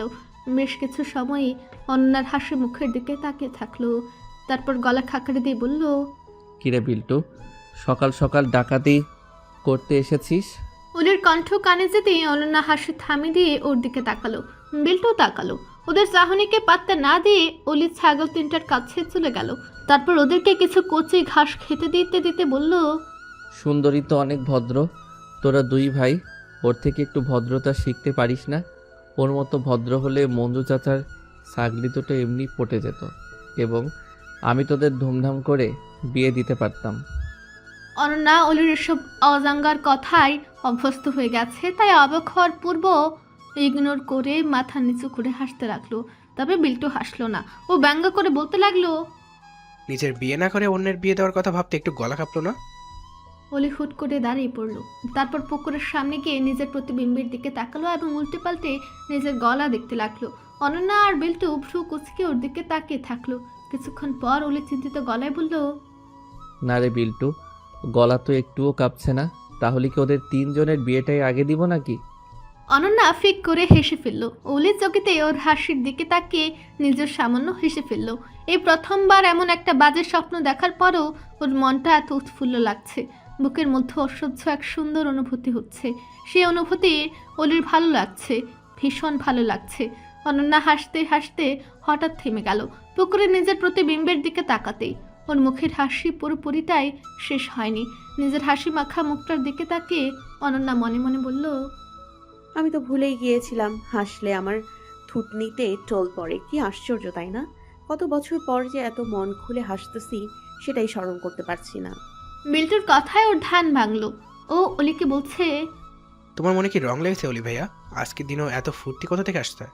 অলি স্বাভাবিক গলায় বলল, আমার মনে সব সময় রং থাকে, আফসোস তোকে দেখাতে পারছি না। আমার মনে এত রং আছে যে সেই রং দিয়ে তুই সারা জীবন ছবি আঁকতে পারবি। লাগবে না, তুমি বরং নিজের বিয়ে নিয়ে ভাবো। অভিভাবকের বিয়ে না হওয়া পর্যন্ত ছাগল তিনটার বিয়ে হওয়া যুক্ত হবে না। অলি ভ্রু কুচকে বিল্টুর দিকে এক পলক তাকিয়ে বলল, কিরে বিল্টু, ছাগল তিনটার অভিভাবক তো একদিক দিয়ে তুইও, তার মানে কি ইনডিরেক্টলি নিজেও বিয়ে করতে চাচ্ছিস নাকি? বিল্টু থতমত খেয়ে গেল। ও তৎক্ষণাৎ গলা খাকড়ে দিয়ে বলল, মোটেও না, আমি বিয়ে করব না, বুঝতে পেরেছ? আরে লজ্জা পেতে হবে না, আমি বুঝি তোর মনের কথা। চিন্তা করিস না, পিকুর বাবা মায়ের নাম্বার আমার কাছে আছে। আর একটু বড় হ, আমি নিজে দাঁড়িয়ে থেকে না বসে থেকে তোদের বিয়ে দিব। না মানে তোর বিয়ের সময় আমার বয়স হয়ে যাবে তো, তাই বেশিক্ষণ দাঁড়িয়ে থাকতে পারবো না। মিল্টু চোখের পলকে তরাক করে বসা থেকে উঠে অলির দিকে তেড়ে গেল। এত দ্রুত ঘটনাটা ঘটলো যে অলি পালানোর পথও পেল না। মিল্টু ওর উপর ঝাঁপিয়ে পড়ে ওকে টপাটপ মারতে লাগলো। ওদের অবস্থা দেখে অনন্যা এক সেকেন্ড আহাম্মক হয়ে থেকে জোরে জোরে হাসতে শুরু করলো। মিল্টুর পরপর মা আর অলিকে ব্যথা দিতে লাগলো, কিন্তু অনন্যার হাসির দিকে তাকাতেই অলির সমস্ত কিছু ভুলে গেল। বিল্টুর মারগুলো এখন ওর কাছে ফুলের পাপড়ি বলে মনে হচ্ছে। ও হাস্যোজ্জ্বল মুখে মুগ্ধ নয়নে অনন্যার দিকে তাকিয়ে থাকলো। মিল্টু হঠাৎ থেমে গেল। ও ভ্রু কুচকে অলির দিকে তাকালো। অতঃপর ওর চোখ অনুসরণ করে অনন্যার দিকে তাকালো। কিছুক্ষণ এদিক ওদিক তাকানোর পর মিল্টুর সমস্ত কিছু বুঝে গেল। ও অলিকে ডেকে বলল, এই ভাইয়া শোনো। অলির হুঁশ নেই। বিল্টু অনেক কয়েকবার ডাকলো, কিন্তু কোনো সাড়া পেল না। শেষে ও অলির গালে আলতো করে একটা চড় মারলো। সেই চড়ে অলি ধরফর করে উঠল। ও ঘোরের মধ্য থেকে বলল, তুই এখনো মারছিস আমাকে? বিল্টু তৎক্ষণাৎ অলির উপর থেকে উঠে দু কান ধরে বলতে লাগলো, দুঃখিত অলি ভাইয়া, তোমাকে থাপ্পড় মারার জন্য মাফ করে দাও। তবে এর আগে মারগুলোর জন্য মাপ চাইবো না, কারণ তুমি ওগুলো যোগ্য ছিলে। অলি ভ্রুকুচকে বিল্টুর দিকে এক পলক তাকিয়ে থেকে কাট গলায় বলল, আচ্ছা মাফ করলাম। মাফ পাওয়ার সাথে সাথেই মিল্টু মুচুর মুচুর করে হাসতে লাগলো। অলির চারপাশে গোল হয়ে ঘুরতে ঘুরতে হাসতে লাগলো। তা দেখে অলির কপাল কুচকে গেল এবং ও বলতে লাগলো, তোর কি সমস্যা বলতো? এভাবে চরকির মতো ঘুরছিস কেন? বিল্টু মুচুর মুচুর হাসি অব্যাহত রেখে ভ্রু নাচিয়ে নাচিয়ে বলতে লাগলো, কি ব্যাপার অলি ভাইয়া, তুমি অনন্যা আপুকে প্রেম করো তাই না? অলির পিলে চমকে উঠল।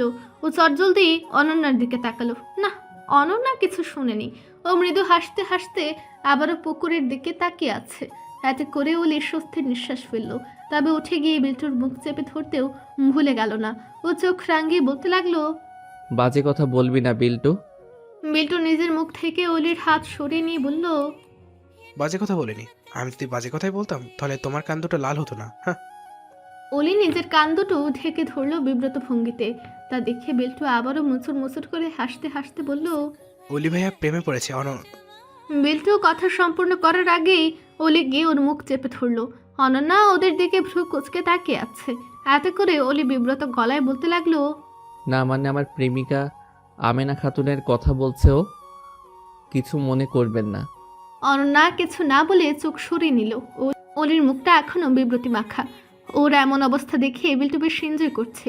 ও খিক খিক করে হাসতে হাসতে বলল, আকাশ ছেয়েছে তারাই তারাই, অলি ভাইয়া পড়েছে ভীষণ প্যারাই, মারো তালি।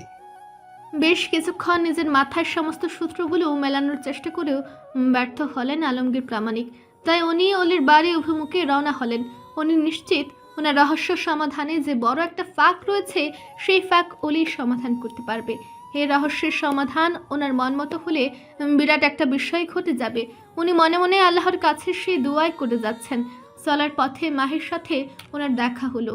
মাহি অলির বাড়ির দিকেই যাচ্ছে। তাই ওরা দুজন পাশাপাশি হাঁটতে শুরু করলো। হাঁটতে হাঁটতে আলমগীর প্রামাণিক বিড়বিড় করে বলছেন, অলি অলি অলি অলি আহাদ, অলি আহাদ। মাহি আশ্চর্যান্বিত হয়ে ওনার দিকে তাকালো। আলমগীর প্রামাণিক বিড়বিড় করে অলির নাম নেওয়া এখনো অব্যাহত আছে। মুহূর্তে মুহূর্তে মাহের চমকে চমকে উঠছে। ও কপাল কুঁচকে মনে মনে বলতে লাগলো, হায় আল্লাহ, আলু দাদু আবার আমার অলির প্রেমে পড়ে গেল না তো? কি সর্বনাশ, নিজের নাজ্জামের প্রতি নজর সে। আলমগীর প্রামাণিকের অলির নাম নেওয়া আর মাহির চমকে চমকে ওঠার মধ্যেই ওরা অলির বাড়িতে পৌঁছে গেল। বাড়িতে প্রবেশ করে প্রথমে চোখ পড়ল অনন্যা। ও সবজির বাগানগুলো ঘুরে ঘুরে দেখছে বিল্টুর সাথে, আর অন্যদিকে অলি ছাগল তিনটাকে মেরামত করছে। আলমগীর প্রামাণিক নিজের নাতনির দিকে ফিরেও তাকালেন না। উনি সোজা অলির সম্মুখে গিয়ে দাঁড়ালেন। অলি ওনাকে দেখতে মুচকি হেসে বলতে লাগলো, আরে আলু দাদু, তুমিও এসেছো দেখছি। আলমগীর প্রামাণিক জবাব দিলেন না। উনি পলকহীন চোখে অলির দিকে তাকিয়ে থাকলেন। এভাবে অনেকক্ষণ তাকিয়ে থাকার পর উনি ক্ষীণ গলায় বললেন, তোমার রুমে গিয়ে একটু বিশ্রাম নিতে চাই। আলমগীর প্রামাণিকের কাণ্ডে অলি ভরকে গেছে। তারপরেও কণ্ঠটা স্বাভাবিক রেখে বলল, যান। আলমগীর প্রামাণিক চলে গেলেন। অলির সাথে সাথে পুকুরের পানিতে গিয়ে নিজের মুখটা ঘুরে ঘুরে দেখতে দেখতে বলল, আমার মুখের মানচিত্র তো ঠিকঠাকই আছে, তাহলে কি হলো আলু দাদুর? আমাকে কি কোনোভাবে আজ বান্দরের মতো দেখা যাচ্ছে নাকি? মাহি ওর পাশে এসে বলল, বান্দরকে বান্দরের মতো দেখা যাবে না তো কার মতো দেখা যাবে সেটা বাদ দে। এই আলু দাদু মনে হয় তোর প্রেমে পড়েছে। অলি মুখ বিকৃত করে বলল, বাজে কথা বললে মুখ ভেঙে দিব তোর। মাহি আর অলি ফ্যাচর ফ্যাচর করতে লাগলো নিজেদের মাঝে। অন্যদিকে আলমগীর প্রামাণিক অলির রুমটা ঘুরে ঘুরে দেখতে লাগলেন। রহস্য সমাধান করার মতো কোনো কিছুই নজরে আসছে না ওনার। হঠাৎ ওনার হাত লেগে অলির একটা বই নিচে পড়ে গেল। আলমগীর প্রামাণিক দ্রুত সেটা তুলতে গিয়ে বইটা এলোমেলো করে ফেললেন, যার ফলশ্রুতিতে সেখান থেকে একটা ছবি বেরিয়ে আসলো। উনি ছবিটা হাতে নিয়ে ভালোভাবে দেখতে লাগলেন। ছবিটাতে একটা বুড়ো আর একটা বাচ্চার ছবি। সেটা দেখতেই আলমগীর প্রামাণিকের হাত থেকে ছবিটা ছিটকে মাটিতে পড়ে গেল। তার পাশাপাশি উনি ধপ করে মাটিতে বসে পড়লেন। ওনার নিঃশ্বাস নিতে কষ্ট হতে লাগলো। তবু ক্ষীণ গলায় বললেন, আরাফাত। 21 বছর আগের কথা। আলমগীর প্রামাণিক উঠানে দাঁড়িয়ে নিজের কালো দাড়িগুলো কেটে একটু খাটো করেছেন, অনেক বেড়ে গিয়েছিল। আয়নায় দেখে উনি দাড়ি কাটছেন। এমন সময় ওনার স্ত্রী আসমা বানু সেখানে উপস্থিত হলেন। তারপর স্বামীর আপাত মস্তক খুঁটে খুঁটে দেখার পর বললেন, দাড়ি কেটে কি বোঝাতে চাচ্ছেন আপনি? এখনো যুবক আছেন? মেয়েরা চাইলে আপনার উপর লাইন মারতে পারে। আলমগীর প্রামাণিক থতমত খেয়ে গেলেন। দাড়ি কাটা কিছুক্ষণের জন্য বন্ধ রেখে বলতে লাগলেন, আহা, ঘরে এত সুন্দরী স্ত্রী থাকতে আমি বাইরের রমণীদের পটানোর চেষ্টা করতে যাব কেন? তোমার সামনে নিজেকে সুদর্শন হিসেবে উপস্থাপন করাই আমার একমাত্র লক্ষ্য। এই এক কথায় আসমা বানুর রাগ পড়ে গেল, কিন্তু উপরে সেটা বুঝতে না দিয়ে কপট রাগ দেখিয়ে বললেন, আহ ঢং, ছেলে মেয়েদের বিয়ে হয়ে গেছে অথচ আপনার রং কমলো না। সেটা কমবেও না গো রূপবতী। আসমা বানু নিজের লজ্জা ঢাকার জন্য বলতে লাগলেন, মেয়েটা যে রাঙ্গামাটিতে বেড়াতে গেল তার একটা খোঁজ নিয়েছেন? আলমগীর প্রামাণিক পুনরায় দাড়ি কাটায় ব্যস্ত হয়ে পড়েছেন। দাড়ি কাটা অব্যাহত রেখে উনি বলতে লাগলেন, টেনশন করো না, বড় ভাইয়ের সাথে গিয়েছে, কোনো সমস্যা হওয়ার কথা না। আসমা বানু গরম চোখে এক পলক স্বামীর দিকে তাকালেন। অতঃপর ওনার পিঠে একটা থাপ্পড় মেরে বললেন, বড় ভাই ইয়াসির এখন আর আহিয়ার বাই নেই, ওদের বিয়ে হয়ে গেছে বুড়ো। চাচাতো ভাইকে বিয়ে করলো, ভাইয়ের পদবিটা তো হারিয়ে যায় না। আসমা বানু দাঁতে দাঁত চেপে বলতে লাগলেন, আপনার মোটা মাথায় হয়তো যায় না, কিন্তু আমাদের স্বাভাবিক মানুষের মাথায় ঠিকই যায়। রিনা বেগম শ্বশুর শাশুড়ির সম্মুখে উপস্থিত হলেন চিন্তিত মুখে। ওনার হাতে মোবাইল। উনি কান থেকে মোবাইল নামিয়ে বলতে লাগলেন, মা আহিয়া, আপু তো ফোনই তুলছে না। কাল রাত থেকে ট্রাই করছি কিন্তু কোনো লাভ হচ্ছে না। আসমা বানু চকিতে ওনার দিকে তাকিয়ে বলতে লাগলেন, আহা, তুমি এখানে এসেছো কেন বৌমা? গর্ভবতী অবস্থায় এত হাঁটা চলা ভালো। কিন্তু মা, আপুরা ফোন তুলছে না কেন? আলমগীর প্রামাণিক বললেন, টেনশন করো না, ওরা ঠিক আছে, ঘুরতে গিয়েছে তাই হয়তো ব্যস্ত আছে। আর তাছাড়া এখানে নেটওয়ার্ক সমস্যা, তাই হয়তো ফোন ধরতে পারছে না। রিনা বেগমকে চিন্তা মুক্ত করে ঘরের ভেতরে পাঠিয়ে দিলেও বুড়ো বুড়ির মধ্যেও খুঁতখুঁতানি থেকেই গেল। এতক্ষণ থেকে যোগাযোগ অফ রাখার মতো মানুষ তো ওরা না। ওদের সাথে ছোট একটা বাচ্চা আছে, টেনশন তো হবেই। দুপুর গড়িয়ে বিকেল, বিকেল গড়িয়ে রাত হয়ে গেল, তবু কোনো খবর পাওয়া গেল না। বাড়ির সকলে চিন্তিত হয়ে বসে আছেন। ইয়াসির প্রামাণিকের বাবা মা অর্থাৎ আহিয়ার শ্বশুর শাশুড়ি ওদের সাথে বসে আছেন। আপন প্রামাণিক এজেন্সিতে ফোন করে বোনের খোঁজ নেওয়ার চেষ্টা করলেন। ফোনে কথা শেষ করার পর ওনার মুখটা আরো ফ্যাকাশে হয়ে গেল। তা দেখে সবাই অস্থিরভাবে জিজ্ঞাসা করলো, কি বলবো, ওদের পেলি? ওরা কোথাও নেই, কাল থেকে জলচ্যুত হয়ে গেছে আহিয়ারা। এসব শুনে সকলের চিন্তা বহু গুণ বেড়ে গেল। সকলে উঠানের মধ্যে ছটফট করতে লাগলো। আলমগীর প্রামাণিক বসা থেকে উঠে বললেন, এভাবে হাত পা গুটিয়ে বসে থাকলে হবে না, আমাদের পুলিশকে খবর দিতে হবে। সকলে সম্মত হলো। পুলিশকে ফোন করতে যাবে এমন সময় অ্যাম্বুলেন্সের আওয়াজে সকলে অবাক হয়ে গেল। অ্যাম্বুলেন্স ওদের বাড়ির সামনে এসে থামলো। সকলে ভীত কদমে বাইরে বেরিয়ে আসলো। এসে দেখলো অ্যাম্বুলেন্সে আহত অবস্থায় ইয়াসির বসে আছে। ওর চোখ মুখ উদ্ভ্রান্তের ন্যায় পাগলের মতো সামনে তাকিয়ে আছে, যেখানে সাদা কাপড়ে মোড়ানো দুটো দেহ। আলমগীর প্রামাণিক কম্পিত হাতে সাদা কাপড় উঠিয়ে নিজের মেয়ের নিথর মুখ আর একটা ছোট বাচ্চার ঝলসানো দেহ দেখে দূরে ছিটকে পড়লেন। বর্তমান আজও আলমগীর প্রামাণিক ছিটকে পড়ে আছেন, তবে ভিন্ন কারণে। তিনি একই রকমের চমক পেয়েছেন। উনি বুকে হাত দিয়ে হৃৎপিণ্ডের ব্যথা দূর করার চেষ্টা করতে করতে ক্ষীণ গলায় বললেন, ওটা তাহলে আমার আরাফাত ছিল না? ওই লাশ অন্য কারো ছিল? আমার আহিয়ার ছেলে বেঁচে আছে? আলমগীর প্রামাণিক নিজের চোখকে বিশ্বাস করতে পারছেন না। উনি কম্পিত হাতে আবার ছবিটা হাতে তুলে নিলেন। তারপর ছবিতে থাকা অলির গায়ে হাত বুলাতে লাগলেন। এমন সময় অলি আর মাহি দৌড়ে রুমের ভেতরে প্রবেশ করলো। ওরা শব্দ শুনে ভেতরে এসেছে। আলমগীর প্রামাণিকের অবস্থা দেখে অলি চিন্তিত গলায় বলল, কি হয়েছে আলু দাদু? আলমগীর প্রামাণিক অলির দিকে দৃষ্টি অব্যাহত রেখে ওঠার চেষ্টা করলেন। ওঠার সময় পা ছলকে পড়তে ধরলে অলি এসে ওনাকে আগলে নিল। আলমগীর প্রামাণিক ভেজা চোখে অলির দিকে তাকিয়ে ছবিটা ইশারা করে ক্ষীণ গলায় বললেন, তোমার ছবি? অলি ভ্রু কুঁচকে রেখে বলল, হ্যাঁ, কিন্তু তোমার কি হয়েছে আলু দাদু? অসুস্থ লাগছে? আলমগীর প্রামাণিক ওর কথায় না গিয়ে ওর গালে হাত বুলিয়ে দিতে লাগলেন। মমতাময় চোখে অলির দিকে তাকিয়ে থেকে বলতে লাগলেন, আমার চোখ কোনোদিন ভুল করে না, তোমাকে ভীষণ চেনা লাগাটা অযৌক্তিক ছিল না। অলি অবাক হয়ে গেল। ও কিছুই বুঝতে পারছে না। এমন সময় অনন্যা আর বিল্টু সেখানে চলে আসলো। দাদুর অবস্থা দেখে অনন্যা দৌড়ে এসে কাঁদো কাঁদো গলায় বলল, তোমার কি হয়েছে দাদু? এমন করছো কেন? নাতনিকে দেখে আলমগীর প্রামাণিক ঝড় ঝড় করে কাঁদতে লাগলেন। হাতে করে সবাই বেশ ঘাবড়ে গেল। অনন্যা নিজেও কেঁদে ফেলে বলল, এই বুড়ো, কি হয়েছে তোমার?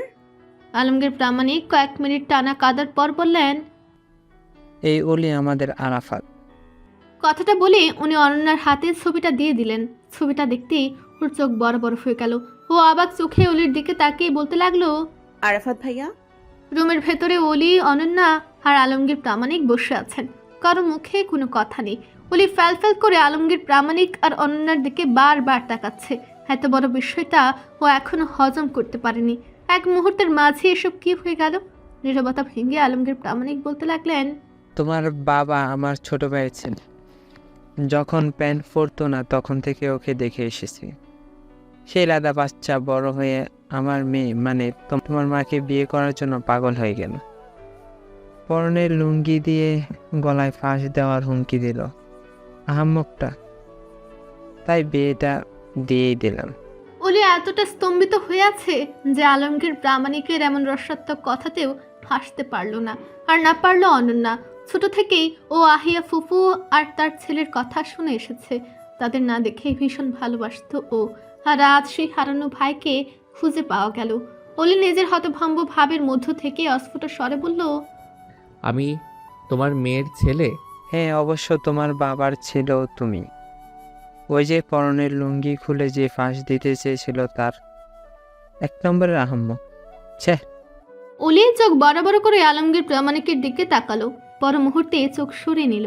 আলমগীর প্রামাণিক পুনরায় বলতে লাগলেন, ভাগ্যিস তুমি তোমার মায়ের মতো দেখতে হয়েছ, এ আহাম্মকটার মতো দেখতে হয়নি। তোমার হাসি, তোমার বৈশিষ্ট্য, তোমার মুখের সমস্ত এক্সপ্রেশন তোমার মায়ের মতোই, শুধু হাইটটা আর হাঁটার স্টাইলটা ওই আহাম্মকটার মতো হয়েছে। অনন্যা প্রথমবারের মতো মুখ খুলে বলল, বেশি খুশিতে কি তোমার মাথার তার ছিঁড়েছে বুড়ো? কি সব আবল তাবল কথা বলছো বলো তো? আলমগীর প্রামাণিক অপমান গায়ে মাখলেন না। বলতে গেলে আসলেই ওনার মাথা খারাপ হয়ে গেছে। কিছুক্ষণ আগেই ভ্যা ভ্যা করে কাঁদছিলেন, আর এখন কেমন দাঁত কেলাচ্ছেন। অলি কিছুক্ষণ চুপ থেকে বলল, তুমি বলেছিলে সবাই রাঙামাটিতে গিয়েছিল, তাহলে খাগড়াছড়িতে আসলাম কিভাবে? সেটা তোমার আম্মক বাবাই বলতে পারবে। এসব কোনো কথাই ও বলেনি, পারে শুধু লুঙ্গি দিয়ে ফাঁস দিতে। অনন্যা বিরক্ত গলায় বলতে লাগলো, আহ বুড়ো, আজে বাজে কথা বলো না তো। দাদুর থেকে নজর সরিয়ে অনন্যা অলির দিকে তাকিয়ে বলতে লাগলো, আসলে ফুপুমণি, আমার আপনাকে হারানোর ট্রমা সহ্য করতে না পেরে ফুপা মশাই পাগল প্রায় হয়ে গেছেন। কারোর সাথে কথা বলেন না, সারা দিন রুমবন্দি হয়ে থাকেন। টাইমে টাইমে শুধু খাবার পাঠানো হয়, তাছাড়া কেউ ওই রুমে যাওয়ার সাহস দেখায় না। সেখানে এসব প্রশ্ন করে ওনাকে কষ্ট দেওয়ার কোনো মানেই হয় না। অলি অনন্যার দিকে ক্ষণকাল তাকিয়ে থেকে চোখ সরিয়ে নিল। আলমগীর প্রামাণিক তাচ্ছিলের হাসি হেসে বললেন, নিয়মিত ভালোবাসার গল্প শুনতে এবং পড়তে আমাদের অন্ধবিশ্বাস চ্যানেলটি সাবস্ক্রাইব করে পাশে থাকা বেল আইকনটি ক্লিক করুন। ধন্যবাদ সবাইকে।